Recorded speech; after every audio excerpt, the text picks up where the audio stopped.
Hey guys, what's up? It's Mikexingchen. Even though he's been gone for 43 years, Bruce Lee is still a household name. Most of us remember him because of his iconic movies where he was basically unbeatable. But unlike some other martial art movie stars, Van Damme, Bruce was actually a better fighter in real life than what he portrayed in the movies. And if you're a Bruce Lee fan, you've probably heard bits and pieces about his crazy training routine, which is like P90X times 1,000. It's P9000X. I mean, this guy was basically the real life version of One Punch Man. And there's a couple of reasons I wanted to do this video. One, Bruce Lee's awesome. And two, he was able to accomplish physical feats that many would consider impossible. So here are some of the results of Bruce Lee's intense training, which may have made him superhuman.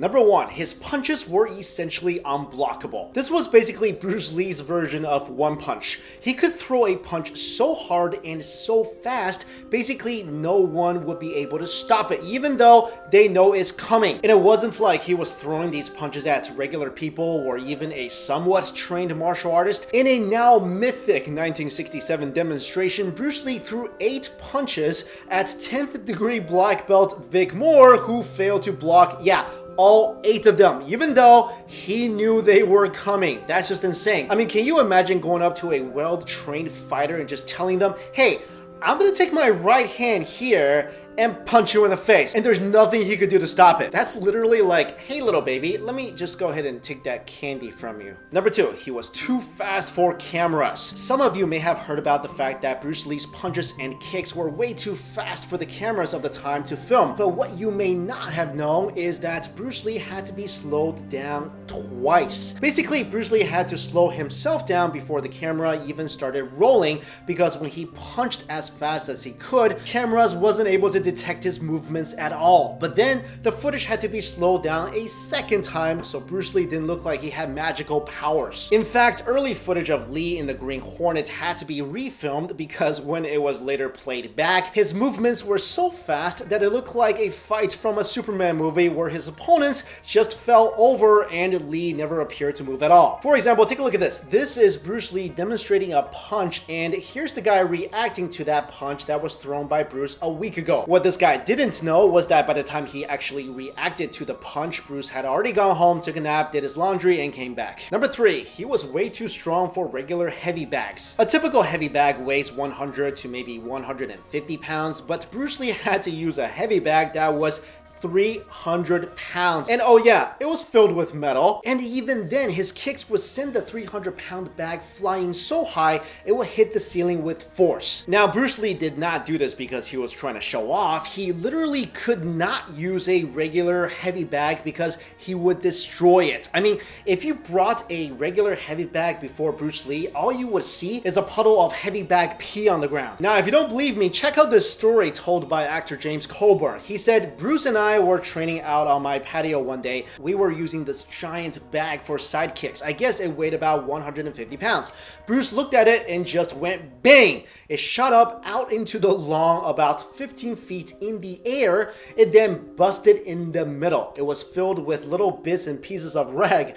We were picking up bits of rag for months. Lee's friend and martial artist Wally J also told this story. I last saw Bruce after he moved from Culver City to Bel Air. He had a big heavy bag hanging out on his patio. It weighed 300 pounds. I could hardly move it at all.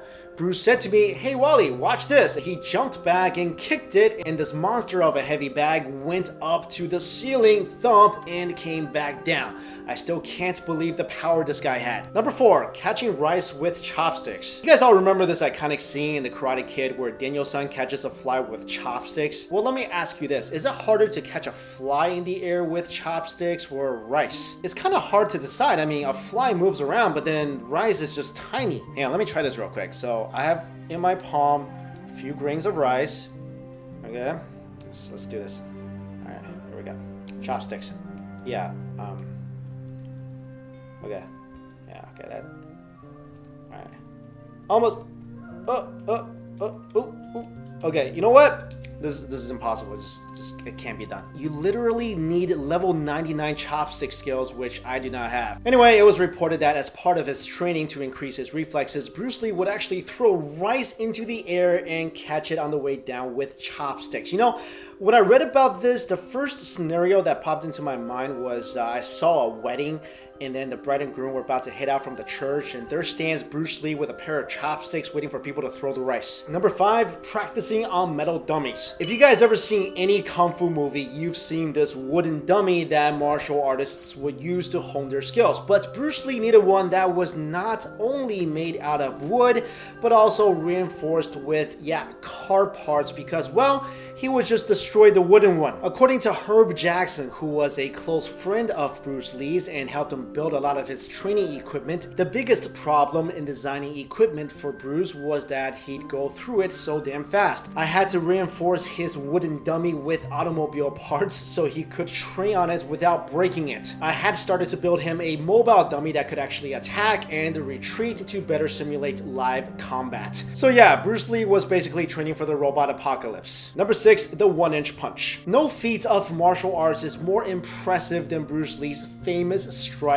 the 1-inch punch. From a single inch away, Lee was able to muster an explosive blow that could knock fully grown adult males clean off the ground. And if you're wondering what it's like to be hit by the 1-inch punch, check out this story. In 1964, Bruce Lee appeared at the Long Beach International Karate Championship and performed the 1-inch punch. In this video, you can see Bruce Lee applying the 1-inch punch to a man who fell backwards onto a chair that was placed behind him to prevent injury and then falling to the floor. This man was Bob Baker of Stockton, California, who later said, "I told Bruce not to do this type of demonstration again. When he punched me that last time, I had to stay home from work because the pain in my chest was unbearable." And here's what 2-time Black Belt Hall of Fame and 9th degree Black Belt in Judo Hayward Nishioka had to say about Bruce Lee's 1-inch punch. Bruce had this trademark 1-inch punch. He could send individuals, some of whom outweighed him by over 100 pounds, flying through the air where they'd crash to the ground 15 feet away. I remember getting knocked up against a wall by that punch. I didn't think it was possible that he could generate so much power in his punch, especially when he was just laying his hand against my chest. He just twitched a bit and wham! I went flying backwards and bounced off a wall. I took him very seriously after that. You know what's crazy was that all that power came from a guy who was 5'7" and weighed about 130 pounds. Of course, that was 130 pounds of pure muscle, but Bruce Lee was really able to exceed what people typically think the human body could do. So let me ask you guys a couple of questions and let me know in the comments below. 1,